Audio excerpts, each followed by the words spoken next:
كتير مننا بيحب إنه يلغي أو يوقف التحديثات في ويندوز 10 نهائيًا بسبب المساحة أو بسبب حبه لإصدار معين هو منزله ومش حابب تحديثات تنزل تغير له الإصدار ده. في الحالة دي هاقول لك على أفضل طريقتين توقف بيهم التحديثات نهائيًا في ويندوز 10. من خلال الطريقتين دول هتنسى نهائيًا حاجة اسمها تحديثات. تابعني للنهاية خطوة بخطوة، ولو عجبتك الحلقة ما تنساش تعمل لايك وتشترك في القناة وتفعل الجرس علشان يوصلك كل جديد. أول طريقة معانا هي من خلال الخدمات الموجودة على الجهاز. هنلغي حاجة اسمها التحديث التلقائي أو تحديثات الويندوز. بفتح قائمة رن نضغط على علامة الويندوز في لوحة المفاتيح وحرف الآر، أو هنضغط كليك يمين على علامة الويندوز. بعد كده هنختار رن. بعد كده هنكتب services.msc، هسيب لكم الأمر تحت في الديسكريبشن.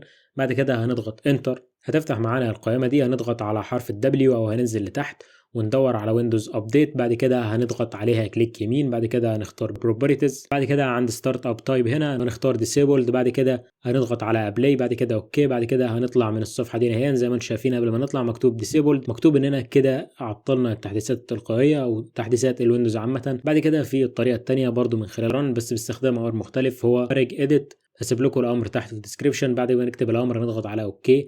بعد كده هتفتح معانا الصفحة اللي قدامنا دي نفس الصفحة اللي اتكلمنا عنها قبل كده، اللي من خلالها قدرنا ان نرفع من كفاءة كارت الشاشة. هسيب لكم رابط الحلقة دي في الديسكريبشن او هيظهر من فوق دلوقتي. اول حاجة هنفتحها في الملفات اللي موجودة قدامنا دي هي HK Local Machine. بعد كده هنفتح سوفت وير. بعد كده بوليسز.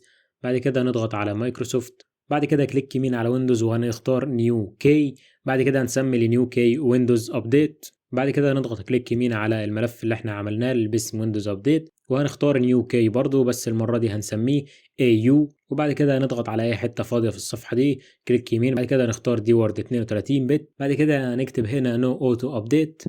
بعد كده هنضغط انتر. وبعد كده هنفتح الملف اللي احنا انشأناه ده. بعد كده في القيمة هنا هنكتب 1. بعد كده هنضغط اوكي وهنعمل ريستارت الجهاز. وبكده اتأكد انك لو عملت اي طريقة من الطريقتين دول انت عملت ايقاف نهائيا للتحديثات على الجهاز بتاعك، وكده انت مش هتشيل هم التحديثات دي نهائيا. دي كانت حلقة النهارده، اتمنى انكم تكونوا استفدتوا. شكرا لكم على المشاهدة. لو عجبتك الحلقة ما تنساش تعمل لايك، شارك في القناة وتفعل الجرس علشان يوصلك كل جديد. وبس كده، سلام.